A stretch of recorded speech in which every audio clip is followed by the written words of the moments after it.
Hey, thanks for tuning in. This particular presentation is to cover a question that I get asked commonly when somebody's getting started. What type of return on the investment of their time can they can expect? Maybe how much a week can I make? How much a month can I make? How much a year can I make? What are the potentials here? I have some data that I've collected over the course of the first 30 days from kind of start to finish over a month or a 4-week period of one individual success rate here, which I'm finding to be extremely common. This particular individual is not a master closer by any means.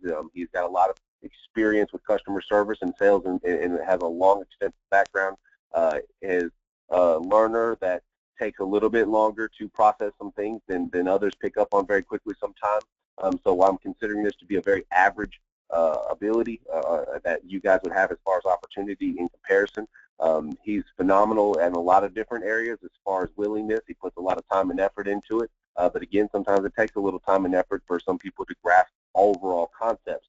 So during this process and this collection of data that I have, he was watching an extended version of training. I mean, he would go back and watch them repeatedly. A lot of the days and times that he was sitting down and given to the trade and the effort, he was actually just training him. He would go back in and relearn and reevaluate those, and as he started along with the process and beginning to make phone calls, figured out that he needed to go back and freshen up on a few things, so that was taking time away from the process. He's an individual who enjoys the process of self-generating leads and likes to go out and find them on his own, which of course is very labor intensive as far as the time it takes to go through and weed through potential clients to call or why. He's also extremely thorough, probably the best I've had, showing as far as the company information, all of the details down to the website, the fax number, the email address, all of the notes, what he quoted, what they spoke about, all of the rates that were there, all of my contact information. He's diligent on the follow-ups whenever I've requested for him to go back in. So he's doing a lot of things that are really, really good. And more importantly, there's actually probably a lot of time that he could have been spending on more of the sales process because he was, but he couldn't because he was learning. So he was still trying to figure out some things. He's also been granted a lot of new opportunities because of his effort in the form of some extended training for the PM side, maybe dealing a little more on the temp side, and some other opportunities that are being presented as far as some advancements. And so all of anybody out there that I see consistently putting in daily reports, consistently putting in new companies to Podio, consistently generating open contract orders or tags, and consistently tagging senior follow-ups. More importantly, the call volume. This individual actually he averages about 30 to 35 outbound calls daily, which is actually not a lot. We talked a little bit about that because thoroughness counts. Quality is important, and if you are doing a lot of these other things extremely effective as far as doing a lot of prospecting, going out there and qualifying some of these individuals, having a longer, more quality conversation, getting a little bit deeper into it, making sure he's making time for follow-ups, constantly looking for new leads to self-generate. Those are all things that would affect the volume. So there's a trade and there's a contrast there. I've had reps that have had success making 60 to 150 dials in a day and not necessarily reaching a lot of people, but they're making a lot of phone calls because of that. They're not getting anybody on the phone, so they're just backing that up with another dial. And ultimately, even people who they don't have necessarily the skills to close a deal sometimes, and but they can get the quotes out there, they can start the conversation, and then they're more requesting senior follow-ups, and then the closing comes from our end a little more than theirs, and then it's vice versa. I have somebody who makes a lower volume per hour, or volume per day, or just amount of generated calls or follow-ups in general, yet they still have a high success rate because the quality's so high. So there's a million variables, and they're all acceptable, and there's a place for everyone. But I wanted to share with you guys some numbers real quick because I thought this was interesting. After 4 weeks of data, kind of what are we really looking at here with a guy who's probably not going to lead the pack every single time in every single sales organization that he leads or that he comes into. However, definitely a contender, and more importantly, is a shining star in this process and what we do, and I think is actually got a lot of real estate ahead of him and a bright future with Manit. With that being said, so here's just some raw data for you guys. He ended up with, through this first month, tomorrow will actually mark the 30th business day, in a total of 1, 2, 3, 4, 5, total 6 total, hold on, wait a second, 1, 2, 3, 4, 5 total contracts, which ended up totaling 19 men. The interesting part about that is that, you know, you guys are being trained to call one-man orders, you know, basically somebody seeking a full-time worker. His first order was for 1 man. Second order was for 5, but they were for a temporary period of time. The next order was for 1. The next order was for 6, and the last order was for 6. This was actually across several different trades. One of these was wanting a couple painters and a couple of carpenters. That just happened to be, he actually called a plumbing company, and that just happened to be what they needed, and he went right to the rate sheet, and it worked out accordingly. He had another one on here that was basically looking for some electrical. Another guy was looking for some plumbers. Some wanted apprentices and journeymen, not just one or the other. Some of these were service tech roles. A couple of these are beyond honorable mentions in that he sold a 30-day trial, he sold 60-day trial, he sold 90-day trials. I think that we weren't necessarily pushing for those trials. It just goes to show that the averages that people just happen to like certain size or length of trials versus or over others. Something else to consider here was that 2 of these deals were with larger clientele, meaning one of these is actually a 5-man initial order, but it's for a 30-man order for the year, meaning after we get the initial 4 or 5 in there, they get the process and they like them and they start moving forward. They will eventually order the additional 25 men throughout the rest of this year. That one deal will net him around it was just shy of $3,000 for the year, paid out weekly according to how many men were working in the trials that were selected for those individuals. But that was a great call. He has another lead in here that they're actually starting off with 1, but it is a contractor that's in 7 states, have several different offices, hire for a variety of different positions, not just one. They were willing to give us an opportunity to try to win their business because this is something that they do often, and that has a major potential to turn into something more consistent as far as return on investment as far as his time goes. The long story short, some of these will pay out for 60 days, some of these will pay out for 90 days, but I just took the percentage of where we ended up, where did the chips fall, because you know, we use a rate sheet, and every once in a while you will have a deal that will quote outside of the rate sheet if it's a larger order or different types of parameters, and that only happened once in this instance because it was a much larger order. I did go in and give a little bit better rate than what was on the original rate sheet and have included the actual rate. So this was not based on a flat $48 or a flat $32 or a flat, you know, whatever. This was the actual commissions due when and if everything goes down. And so another note here is that these are companies that were submitted for bank financing and got approved. These were companies that documentation had been sent out to. And so the sale is done. The process is over.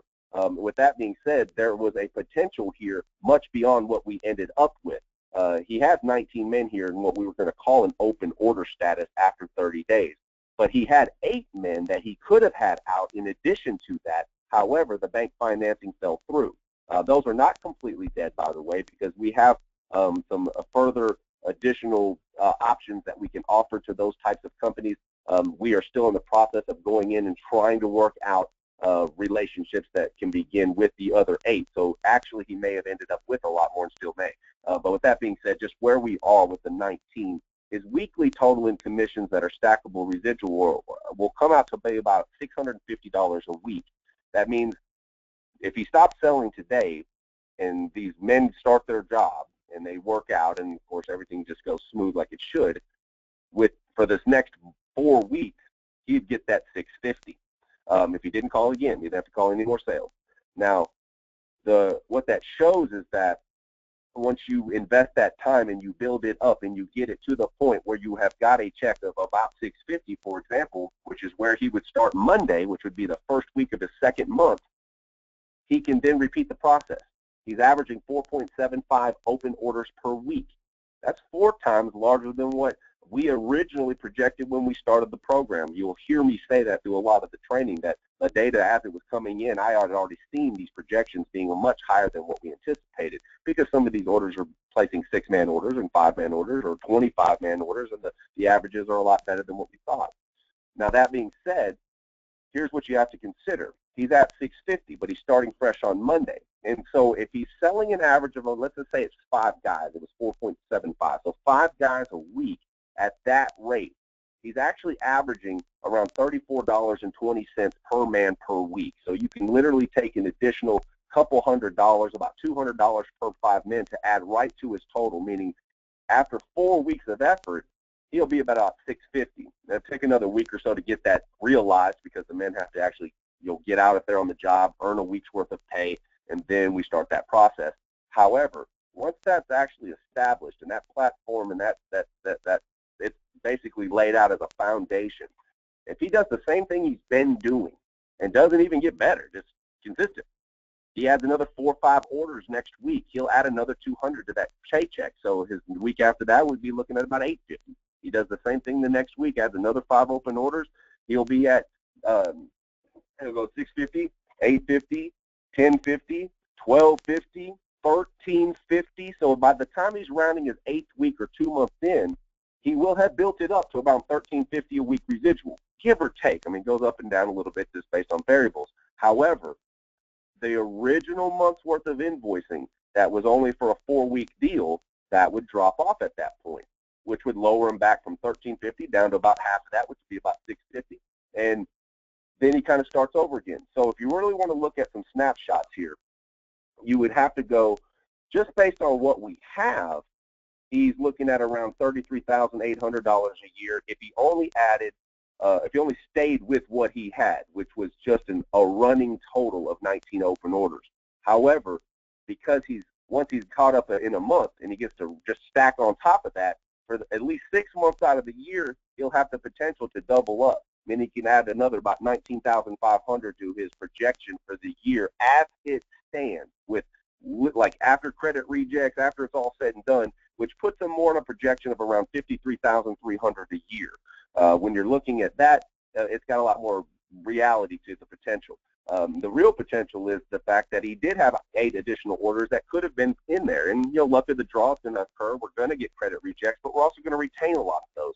He's also going to have a lot of other luck in this that I promise if you do this for a year, you are going to run across a 20 and a 40-man order. That just happens. And when it does, you're still getting credit for that. So those numbers are not even being considered here.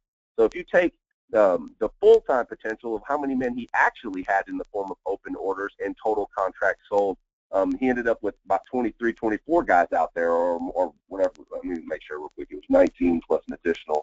He had 27 total men that he sold in the course of a month, 4 weeks. So if you look at those kind of projections, it puts you more in the range of, up to, well, just think about it like this. If you're already at 650 and you can stack that up, you add the additional couple hundred in, he had the potential to make around, instead of being at 650 a week today, if the other 8 stuck, he'd be at 923 a week. So he has the potential to double that. So he had the potential to basically go up to 1,800 for at least six months out of the year. So when you're looking at overall, you can see that it's got a lot more potential than I think what a lot of people realize, in that it's stackable and that it's residual. I mean, it's not unrealistic for somebody to come in here, especially with a lot of the advanced opportunities that are coming your guys' way, to see, 50, 60, 70,000 or even more. The reality projections for somebody who's being very serious as far as full-time career moves could easily see even more of that as stackable residual income, in that you will have more opportunities become available to you in the form of, we take this platform, this general training, and we start to offer you guys more incentive, more opportunities to recruit, more opportunities to do temporary sales and learn more advanced training, just like you guys are going through now. This is a foundation to a much larger program, and as people are having some success and showing a willingness to learn more and ability to keep up, then we will begin to open up other opportunities and avenues for you guys, to where these projections are even just a portion of what would be available as far as income opportunity and multiple streams of income that you guys can create. I hope that you guys are encouraged by this. With that being said, I'm going to post this out there for people to kind of look and maybe review and try to get a little bit better of an idea of maybe what they should be expecting some numbers to kind of keep up with. I mean, and knowing how somebody actually got there. He actually said that the majority of the leads that he converted were really self-generated. They weren't even really off of leads that were sent to him directly as follow-ups. However, there were follow-ups that he did convert into sales. We've also have gone under this last 30-day period with him a major transition in leads. Matter of fact, this particular guy has not received a lead in about 2 weeks, almost 2.5 weeks. We had him working on a few other avenues to try to lead generate, but it wasn't a formal lead like it will be for most of you in moving forward, especially with auto dollars being introduced, or even just simply doing lead sharing through the email service that a lot of you have already experienced and will continue. These efforts were not even being really driven. Bottom line is he really kind of went out on his own and started self-generating a lot of phone calls based on his daily reports. I'd say I was used to seeing around 25 outbound self-generated calls daily, with an additional 1 to 15 calls that he was making as far as follow-ups or leads that we generated to him. Those numbers will adjust as his leads adjust. Clearly, as the new programs become available, we'll start driving more leads in directly to his phone and email, and we'll give him more freebie type opportunities. However, I've stressed it a bunch that self-generating a lead has got just as high of a quality, if not more, than actually just waiting and sitting back for a regular lead to be sent to you to do a follow-up on. The quality of them is the same. The source was the same. There's just more abundance out there as far as ones that are sitting where they have a need, they've ran an ad, they're interested, but they just didn't reach out to us, but they're there to be reached out to. So I encourage you guys to do that. Thank you for taking time to watch the video. I appreciate it.